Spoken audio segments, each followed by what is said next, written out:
बिस्मिल्लाहिर्रहमानिर्रहीम। अस्सलाम वालेकुम। हेलो फ्रेंड्स, उम्मीद है आप सब खैरियत से होंगे। Welcome to my YouTube channel civil engineer in field. So last video के अंदर हमने फेंसिंग के बारे में पढ़ा कि अरामको के स्टैंडर्ड के मुताबिक कितने टाइप्स की फेंसिंग है, और सबसे लो लेवल जो फेंसिंग है वो 5 है, टाइप 5, और टाइप 1 जो है वो हाई सिक्योरिटी फेंसिंग है, मतलब हाई वैल्यू फेंसिंग है। ओके, तो आज के उसमें हम सीबीआर को देखते हैं। What is CBR? और सीबीआर जो है वो बहुत वाइडली यूज होता है और सिविल फील्ड के अंदर रोड्स में, क्योंकि जब हम स्ट्रेंथ चेक करनी होती है हमने लेयर्स वगैरह की, जिसके अंदर बेस कोर सब बेस जो है सब ग्रेड, तो उस टाइम पे हम सीबीआर उसको किया जाता है। ठीक है, सीबीआर वैल्यू उसकी की जाती है। सीबीआर असल में है क्या? California bearing ratio. ठीक है, और ये एक पेनिट्रेशन टेस्ट है for the evaluation of the mechanical strength of natural ground. Okay, इसके अंदर सब ग्रेड, बेस कोर्स, सब बेस, हम उनकी जो है उसके अंदर स्ट्रेंथ चेक करते हैं बाय पेनिट्रेशन मेथड।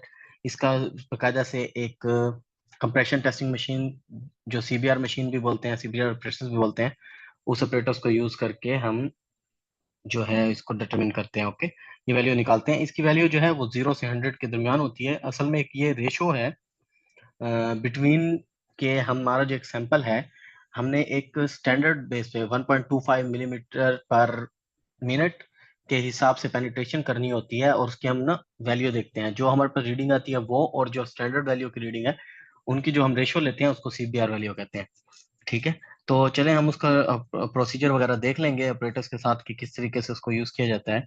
तो अभी इसके अंदर देखते हैं कि सीबीआर जो है वो डिटरमिन किया जाता है ASTM D1883 से। ASTM आपको पता है, ये अमेरिकन सिस्टम है टेस्टिंग एंड मटेरियल्स का।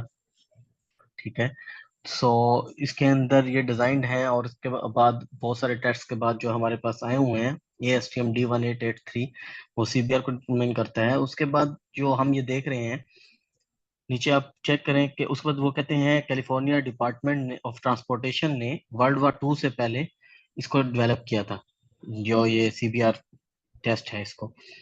सो हम देखते हैं सब बेस के अंदर मटेरियल, अगर क्लास मटेरियल ए हो तो सीबीआर वैल्यू 95% कंपैक्शन पर 25 मिनिमम होनी चाहिए, जो वैल्यू आनी चाहिए। ओके, मैंने आपको अभी बताया वैल्यू 0 से 100 तक वेरी करती है।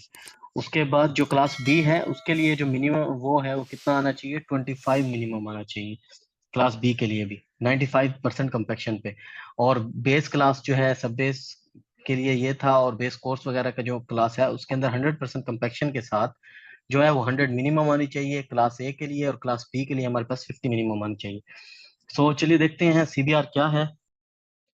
तो ये एक सीबीआर ऑपरेटर्स है, आप इसको देख रहे हैं। ये ऑपरेटर इस तरीके से होता है। आपको वहाँ बेस प्लेट मिलेगी, आपको प्रोबिंग रिंग मिलेगा, डायल गेज मिलेगा, प्लंजर मिलेगा, जिस प्लंजर का डाया 50 होगा। उसके साथ आपको जो सरचार्ज वेट मिलेगा। ठीक है, जो सरचार्ज वेट की जो प्लेट होती है ना, उसके जो है वो डाया जो है 147 मिलीमीटर होता है, और जो आपके पास मोल्ड होगा उस मोल्ड का जो इंटरनल डाया होता है वो 150 मिलीमीटर होता है। ठीक है, इसकी जो हाइट है 127.3 मिलीमीटर होती है। ये ओवरऑल जो है कंप्रेशन टेस्टिंग मशीन भी बोलते हैं, सीबीआर मशीन। ठीक है, कैलिफोर्निया बेयरिंग रेशियो मशीन भी है, ये ऑपरेटर्स है। तो ये जनरली आप नेट के ऊपर जाके सर्च कर सकते हैं, पूरा प्रोसीजर आपको मिल जाएगा, इजीली अवेलेबल है। लेकिन इसके अंदर कुछ चीज़ें ऐसी हैं, जैसे कि हमने पहले सैंपल कैसे लेना है। आप सैंपल लेके आते हैं, उसको कंपैक्ट करते हैं, उसको फिर कंपैक्ट करने के बाद आप उसके ऊपर प्लेट रख के, बेस प्लेट रख के, उसके ऊपर सरचार्ज वेट रख के, नीचे बेस प्लेट और ऊपर सरचार्ज वेट रख के देखें, उसको पानी में डाला जाता है। ये पिक्चर है, इसके अंदर आपको नजर आ रहा है वाटर बाथ है। ठीक है, उसके ऊपर सरचार्ज वेट है। इससे क्या होता है, इससे पानी के अंदर जो है ना, पानी जब पानी के अंदर इसको रखा जाता है, प्लेस किया जाएगा, तो वेट भी रखा जाएगा। उसके बाद जो आपका सैंपल होता है ना, वो पानी को सोक करता है। स्पेसिमेन जो है वो जब सोकिंग कर लेगा उसके बाद जो है वो थोड़ा सा, आपको पता है जिस तरीके से फूल जाता होता है ना पानी, तो इस तरीके से उसकी एक कंडीशन बन जाएगी। ठीक है, तो इसके बाद हम इसको उठाते हैं और दोबारा से ऑपरेटर्स में रखते हैं। उठाने के बाद फिर इसके अंदर हम ऊपर से फोर्स लगाते हैं। फोर्स लगाने का भी एक तरीका है, 1.27 आई थिंक है पर मिनट। इसके ऊपर ना ग्रेजुअली एक कंटिन्यूअस वेट लगता होता है। इसके अंदर ये नहीं होता कि हम कभी उसकी स्पीड बढ़ा देंगे कभी कम कर देंगे, नहीं। एक स्टैंडर्ड है, जो उस स्टैंडर्ड के मुताबिक 1.27 पर मिनट है आई थिंक। उससे आप इसको करते हैं तो टॉप जो आपकी प्रूविंग रिंग है वो आपको लोड अपना दिखा रही होगी, और नीचे जो डायल गेज है आपका, जो दूसरी तरफ आपको शो हो रहा है, ये प्लंजर प्लंजर जब आपका इंसर्ट होना स्टार्ट होगा, पेनिट्रेट करेगा सैंपल में, तो कितनी डिफ्लेक्शन हुई है, क्या चीज़ है, वो आपको सब शो करवाएगा। उसके बाद आपने इसको इजीली जो है उधर से इसकी वैल्यूज ले लेनी है, और फिर आपने कर्व ड्रॉ करनी है, और उस स्ट्रेस स्ट्रेन कर्व के बाद आपको जो है 2.5 एंड 5 दोनों के ऊपर आप जब एक वैल्यू लेते हैं तो उसको सीबीआर वैल्यू कहते हैं। फिर उनको यूटिलाइज किया जाता है, एंड अगर 5 वाली वैल्यू आपकी इंक्रीज कर जाए तो सैंपल दोबारा करते हैं, वरना उसको कंसीडर कर लेते हैं। ये सब प्रोसीजर है। आप इसको इंटरनेट के ऊपर आपको बहुत सारी वीडियोस भी मिल जाएंगी, और इसका इजीली वे मिल जाएगा। That's all for today's video. Thank you so much, thank you for your time.